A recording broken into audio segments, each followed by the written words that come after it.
Halo, jumpa lagi pada kesempatan kita kali ini. Kali ini saya Mustafa Ili Rahmat. Kita akan berbincang-bincang seputar isu yang penting pada bangsa ini, yaitu salah satunya adalah tantangan mengembangkan berpikir kritis untuk meningkatkan kualitas pendidikan di Indonesia. Nah, pada kesempatan hari ini kita telah datang bersama kita adalah seorang aktivis muda. Perkenalkan. Kenalkan, nama saya Muhammad Arif Yuliansa. Muhammad Arif Yuliansa ini adalah seorang aktivis muda yang aktif di lingkungan kampus, salah satunya yaitu sebagai bagian dari divisi aksi dan propaganda. Nah, kali ini kita akan sama-sama berdiskusi membahas tentang pentingnya berpikir kritis di lingkungan pendidikan di Indonesia. Mas Arif, gimana nih menurut Mas Arif seberapa pentingnya berpikir kritis untuk pemuda di saat ini? Baik, sebelumnya mungkin saya mencoba untuk menjawab terkait dengan seberapa penting berpikir kritis mungkin di lingkungan akademik. Mungkin secara sudut pandang dari kacamata saya seorang pelajar, mungkin berpikir kritis ini di zaman sekarang itu memang sangat diperlukan mungkin. Karena seiring dengan perkembangannya teknologi, informasi itu sangat mudah sekali untuk kita dapatkan. Tidak menutup kemungkinan bahwa informasi yang kita dapatkan itu mungkin bisa jadi bisa dipertanyakan juga gitu, faktualnya apakah dari sumber yang terpercaya maupun dari sumber yang tidak terpercaya. Mungkin untuk seberapa pentingnya ini menurut saya itu sangat penting ya, karena dengan adanya berpikir kritis itu kita bisa memilah mana informasi yang baik dan mana informasi yang masih belum baik, seperti itu. Baik, betul sekali. Informasi saat ini memang sangat mudah kita dapatkan, baik itu dari media sosial ataupun dari portal berita. Nah, menurut Mas Arif sendiri, bagaimana tantangan anak muda saat ini di tengah informasi yang begitu cepat? Apa yang harus dilakukan anak-anak muda ini agar bisa memfilter dan memverifikasi agar argumen kritisnya ini bisa dipertanggungjawabkan? Baik, mungkin jika berdasarkan pertanyaan tersebut, mungkin pendapat saya sebagai pemuda khususnya, kita tuh harus rajin untuk membaca, dikarenakan mungkin sumber informasi itu kan sangat banyak ya, dan juga kita secara tidak langsung harus menanamkan budaya riset, baik itu budaya riset sederhana, misalnya mencari tahu kenapa dan mengapa dari suatu informasi itu, dan tidak menelan mentah-mentah informasi yang beredar dari suatu sumber. Kita bisa mencari referensi dari misalnya media online ataupun dari akun Instagram yang memposting tentang ulasan terkait dengan berita yang terjadi di suatu hari ini, misalnya pada hari ini ataupun beberapa pekan ke belakang, seperti itu. Oke, Mas Arif sendiri, menurut Mas Arif dalam kondisi saat ini berpikir kritis ini, apakah dunia pendidikan khususnya di kampus sendiri ini sudah menerapkan kurikulum atau metode pembelajaran yang mendukung untuk mahasiswa atau pelajar untuk berpikir lebih kritis dalam menghadapi setiap tantangan yang ada? Baik, mungkin jika di lingkungan kampus saya mungkin sebagian besar sudah dari sistem pendidikan maupun dari pengajarnya itu sudah menanamkan bahwa sebagai mahasiswa kita harus berpikir kritis. Karena mungkin dari transisi dari siswa ke mahasiswa mungkin itu sudah berbeda, dikarenakan dari siswa ke mahasiswa itu hanya beberapa orang memiliki kesempatan untuk duduk di bangku perkuliahan ini ya. Jadi untuk dari segi sudut pandang untuk berpikir ataupun melakukan riset itu tuh sebenarnya harus didasari dengan apa yang kita baca gitu. Sedangkan dari dosen sendiri mungkin proporsi belajarnya itu sudah beda dari siswa sebelumnya, karena mahasiswa itu dituntut untuk suatu kebebasan untuk berpikir, mengutarakan pendapat mungkin, dan mempertanggungjawabkan apa yang sudah dibicarakannya, mungkin seperti itu. Jadi untuk secara keseluruhan memang sudah tertanam untuk di lingkungan pendidikan khususnya di kampus bagaimana untuk cara berpikir kritis itu, seperti itu mungkin.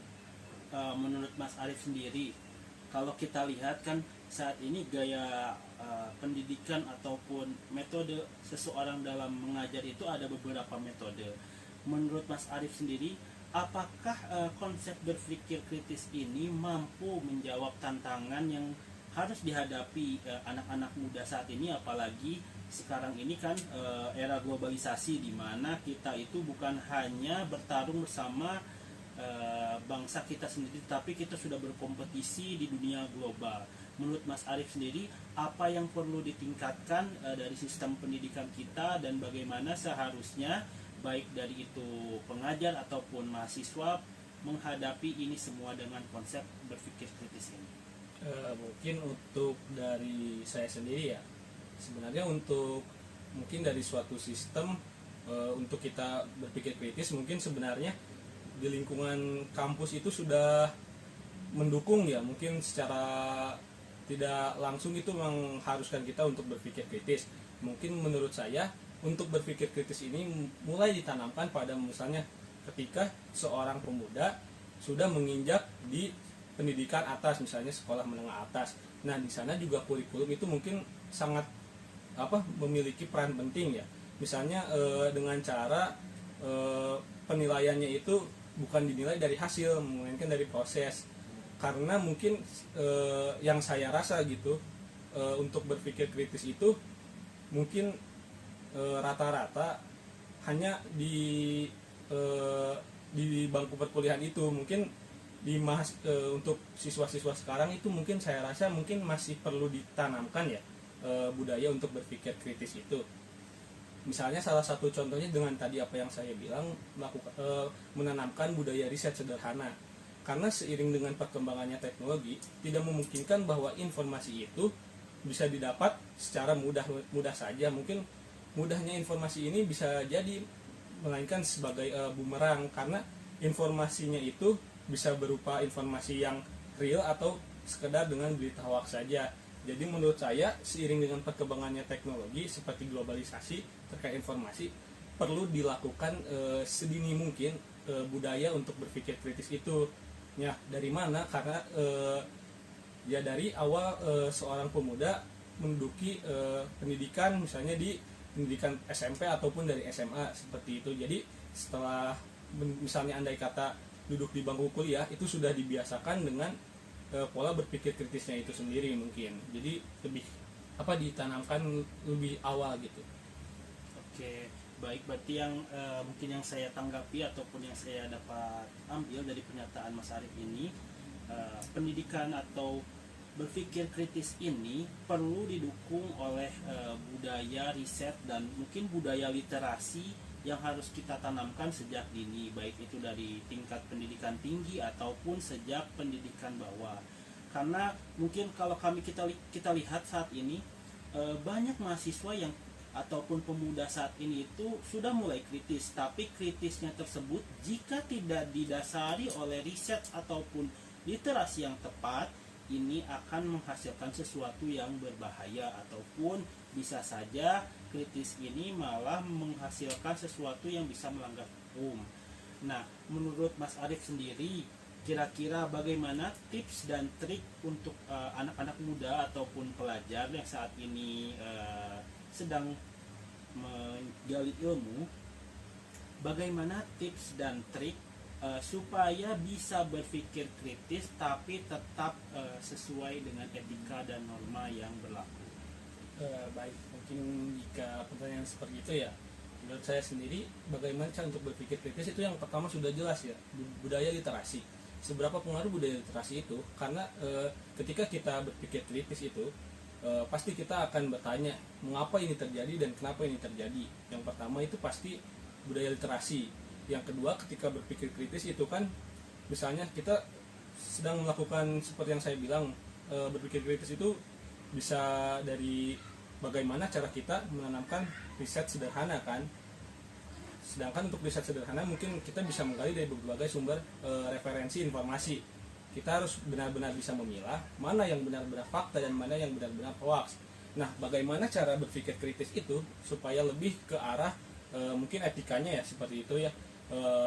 Ketika berpikir kritis itu kita tidak hanya berpikir kritis, misalnya kita mengutarakan pendapat, dan mengutarakan pendapat itu kita harus berargumen berdasarkan sumber dan berdasarkan etikanya itu, seperti kita mengutarakan pendapat sesuai dengan etika, tidak menyerang secara individu misalnya dalam suatu konteks, melainkan kita benar-benar berargumen, melainkan dengan isi dari kepala kita seperti itu. Tidak langsung asal bicara, mungkin harus didasari oleh dasar, dan mungkin etika berbicara mungkin kita harus menyesuaikan lawan bicara kita seperti bagaimana menghadapi dengan orang yang lebih tua atau orang yang lebih berilmu seperti itu. Oke, baik. Menarik dari ucapan Mas Arif ini. Kalau saya bisa ambil kesimpulan, berarti yang harus kita kritisi itu adalah idenya. Jangan sampai kita mengkritisi orangnya, karena yang disebut dengan berpikir kritis adalah berpikir atau mengomentari atau mengkritisi setiap ide dan gagasan lawan bicara kita.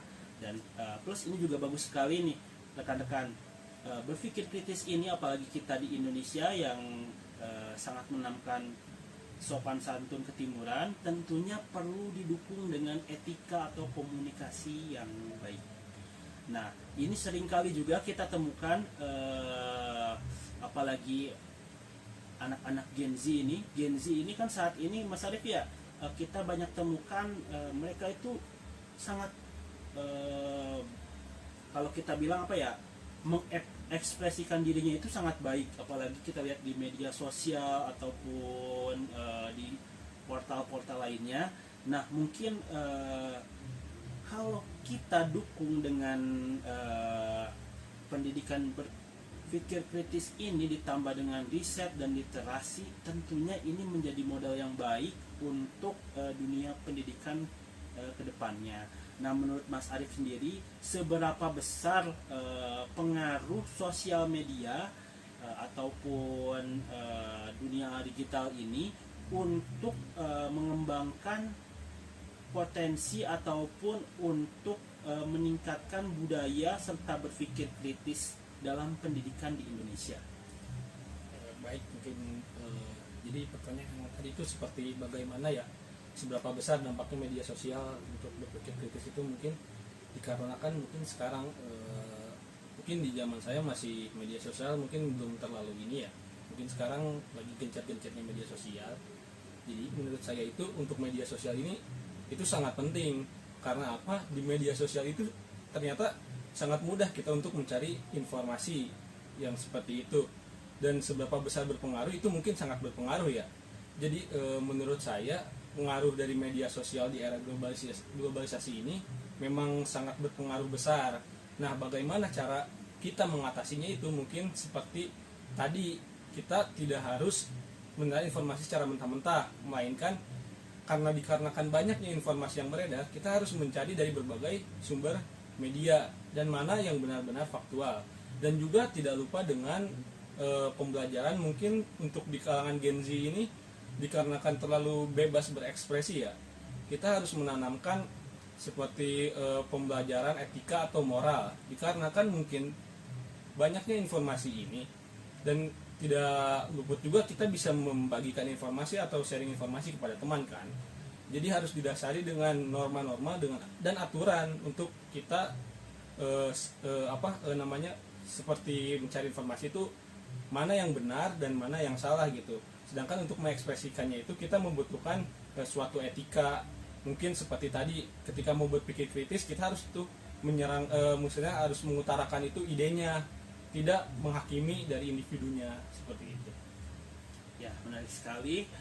Jadi rekan-rekan sekalian, tadi sudah diuraikan oleh Mas Arif, dalam bermedia sosial ini tentunya kita harus mengutamakan etika, dan gunakanlah teknologi ini yang kalau kita bisa ambil kesimpulan itu bukan cuma kita sebagai pengguna dan penikmat saja, tapi kita harus menjadi seorang agen ataupun agen perubahan dalam mengeksplorasikan ide-ide dan gagasan kita, supaya ide-ide dan gagasan kita itu bisa kita sebar kepada orang banyak. Tentunya ide-ide kita ini berdasarkan riset dan literasi yang telah kita baca sebelumnya, dan juga rekan-rekan jangan khawatir terhadap kritis-kritis yang mungkin nanti akan disampaikan oleh banyak netizen. Kan sekarang saat ini ada yang bilang ya, jadi netizen itu lebih kejam dibanding ibu tiri.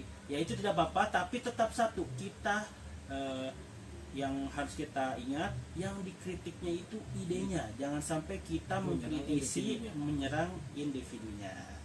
Ini sangat menarik sekali Mas Adip, perbincangan kita kali ini. Mungkin saya bisa ambil kesimpulan dalam mengembangkan tantangan berpikir kritis di Indonesia, khususnya dalam dunia pendidikan. Pertama, kita perlu menekankan riset dan literasi yang berkelanjutan, karena berpikir kritis ini tanpa dibarengi dengan literasi ataupun riset ini akan menjadi suatu momok ataupun masalah ke depannya. Kemudian yang bisa saya tanggapi juga atau saya ambil kesimpulan, kritisilah idenya tapi jangan kita langsung ke subjek orangnya. Nah, mungkin untuk rekan-rekan sekalian, penonton podcast kita hari ini, tetaplah belajar dan bertumbuh, dan tetap berani berpikir kritis untuk masa depan Indonesia. Demikian podcast kita hari ini. Sampai jumpa di lain kesempatan.